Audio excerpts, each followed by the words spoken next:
झाले, एवढे लग्न देवाने का केले, देवाला एवढे लग्न का करावे लागले? तर फक्त 8 विवाह अलग अलग आहेत. तर त्यातला पहिला विवाह माता रुक्मिणी बरोबर झाला आणि दुसरा विवाह देवाचा जांबवंत नावाचे जे अस्वल होते राम रावण युद्धामध्ये, त्यांच्या कन्येशी जांबवंतीशी भगवंताचा दुसरा विवाह झाला. मग देवाने एका अस्वलाच्या मुलीसोबत लग्न देवाला का करावं लागलं, कशा प्रकारे त्यांचं लग्न झालं, हा इतिहास सांगतात. एकदा देवावर कलंक लागला होता, चोरीचा कलंक. द्वारकेमध्ये एक ग्रहस्थ होता सत्राजित नावाचा. त्या सत्राजित नावाच्या ग्रहस्थाने देवावर चोरीचा कलंक लावलेला होता. मग असं काय घडलं होतं, का असा कलंक लावला? तर त्याचं कारण असं होतं की सत्राजित नावाचा एक ग्रहस्थ होता द्वारकेमध्ये. तो खूप दरिद्री होता आणि दरिद्री दूर व्हावी म्हणून सतत काही ना काही उपाय करायचा. एके दिवशी त्याला एक साधू भेटले आणि त्यांनी त्या साधूंना विचारलेलं आहे की माझी गरीब परिस्थिती सुधारावी, मी श्रीमंत व्हावं म्हणून काही उपाय आहे का? तेव्हा साधूंनी सांगितलं, सत्राजित, तू सूर्याची उपासना कर, सूर्याची भक्ती कर, तर सूर्य भगवंताच्या कृपेने तुझी दरिद्री दूर होईल. आणि इथं बसलेले तुम्हाला सुद्धा श्रीमंत व्हायचं असेल ना, तर हा उपाय आहे, प्रत्येकासाठी आहे, एकट्या सत्राजितसाठी नाही. तर ज्यालाही जीवनामध्ये श्रीमंत व्हायचंय त्याने सूर्याची उपासना करायची, पण नियमानुसार करायची. नियम काय आहे? सूर्याची उपासना करण्यासाठी पहाटे ब्रह्ममुहूर्तावर उठावं लागतं. मग ब्रह्ममुहूर्त किती वाजता असतो? पहाटे 4 वाजता. पहाटे 4ला उठावं लागतं. पहाटे उठून शुद्ध होऊन स्नान करून 6 पर्यंत, म्हणजे जेव्हा सूर्य भगवान सूर्यनारायण उगवतो, उगवत्या सूर्याला अर्ध्य दान करायचं. उगवत्या सूर्याला, तिकडे सूर्यनारायण उगवतोय, इकडे आपण जल अर्पण करायचं, याला अर्ध्य दान म्हणतात. म्हणून सूर्य उगवण्या अगोदर स्नान करून बसलं पाहिजे. एवढा नियम पाळावा लागतो. सोपं नाही कुठलंच काम परमार्थाचं, धीर धरावं लागतो, नियम पाळावा लागतो.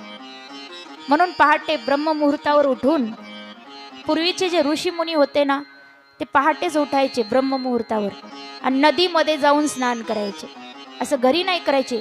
मग 12 महिने, थंडीचे दिवस असो, कसेही, कितीही थंडी असो, हिवाळ्यात, तेवढ्या थंडीत सुद्धा पहाटे 4ला उठून ऋषीमुनी नदीमध्ये स्नान करायचे, थंड पाण्यामध्ये. म्हणून जो पहाटे 4 वाजता उठून आंघोळ करतो त्याला ऋषीमुनींची आंघोळ म्हणायचं. कोणाची आंघोळ? ऋषीमुनींची. मग जो 6 वाजता उठून आंघोळ करतो ती माणसांची आंघोळ असते, 6 वाजता केलेली. आणि जो माणूस 8 वाजता उठून आंघोळ करतो, 8 वाजता समजा, 10 वाजता, 12 वाजता, ती भूतांची आंघोळ असते. कोणाची? भूतांची. कारण शास्त्राने 3 प्रकारचं स्नान सांगितले, ऋषी स्नान, मनुष्य स्नान आणि भूत स्नान. तर त्यांचा असा टाइम आहे. म्हणून आपल्याला ऋषी स्नान होत नसेल तर निदान आपण मनुष्य स्नान तरी करण्याचा प्रयत्न करावा. 6 वाजता उठून आंघोळ करून उगवत्या सूर्याला अर्ध्य दान द्यावं. आणि तेही कशा पद्धतीने? तर एक विशिष्ट एक तांब्या ठेवायचा, जो तांब्या दुसऱ्या कुठल्या कामाला वापरायचा नाही, पितळेचा असेल, तांब्याचा असेल, आणि त्यामध्ये रोज ताजं पाणी घ्यायचं. ताजं पाणी रोज मिळत नसेल तर साठवून ठेवायचं अलग देवासाठी.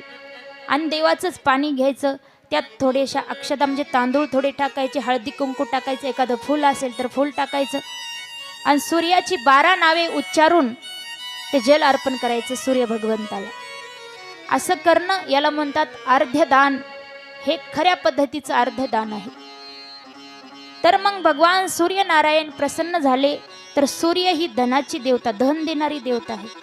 सूर्याची उपासना मनापासून, म्हणजे नियमानुसार केली तर आपल्या जीवनामध्ये आपण खूप धनवान बनतो. पण ती फार कठीण आहे. जेवढी ऐकायला सोपी वाटते ना, तेवढी करायला सोपी नाही. रोज पहाटे उठून स्नान करून रोज नित्यनेम अर्ध्य दान करावं लागतं. आणि पूर्वीच्या ऋषी मुनींनी सूर्याच्या उपासनेला फार महत्त्व दिलं आहे.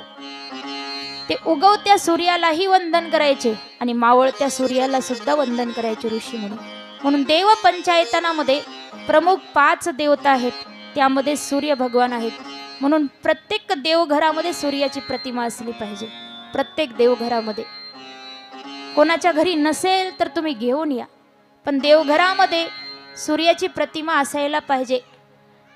कारण ते शास्त्राने सांगितलेलंच आहे. देव पंचायतन हे 5 देव असले पाहिजेत.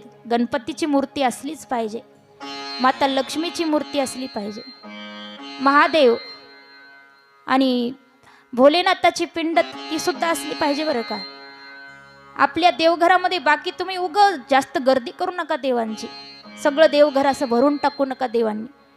5 देव प्रमुख असले तरीही तुम्हाला मग दुसऱ्या देवाची पूजा करायची गरज नाही.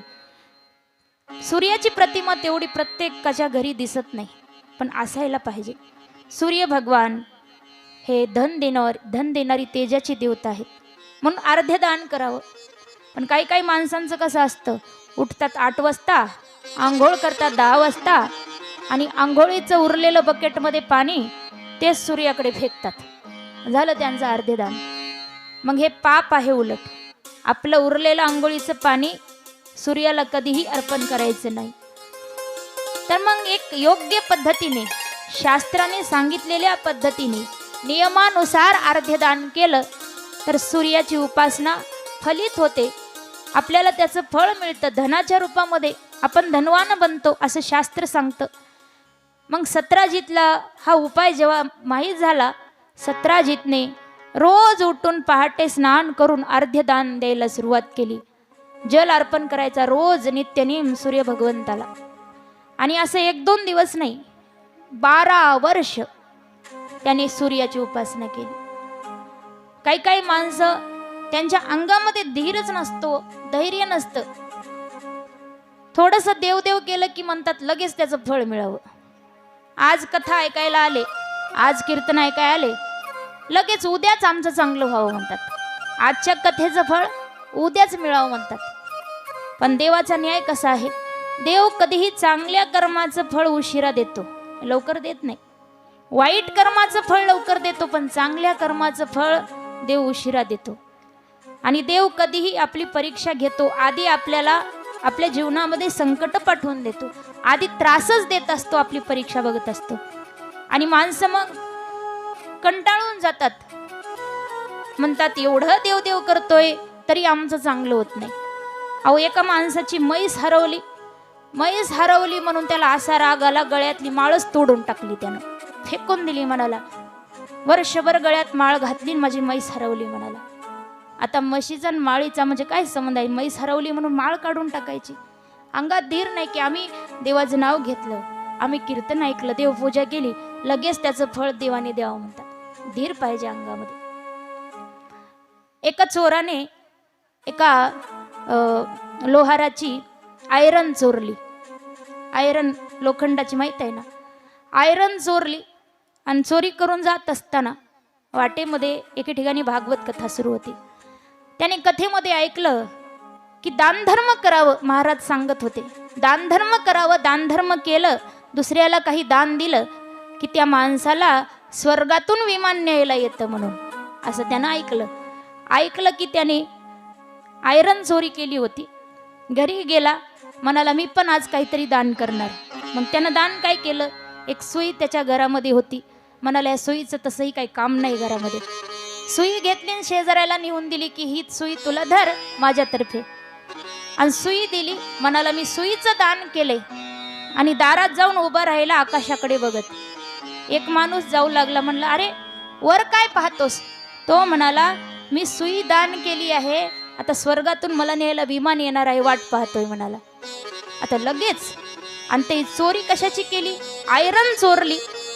आता त्या लोखंडाच्या आयरनीमध्ये किती सुया तयार होतील. आणि दान काय दिली? सुई. चोरी किए आयरन की किए सुई का दान, बार बार ऊपर देखे कब आएगा विमान, कबीरा कब आएगा विमान. कबीर बाबांचा हा दृष्टांत आहे की माणसं वाईट कर्म जास्त करतात, पाप जास्त करतात, चांगलं कर्म थोडंसंच करतात आणि अपेक्षा ठेवतात की लगेच आमचं चांगलं व्हावं.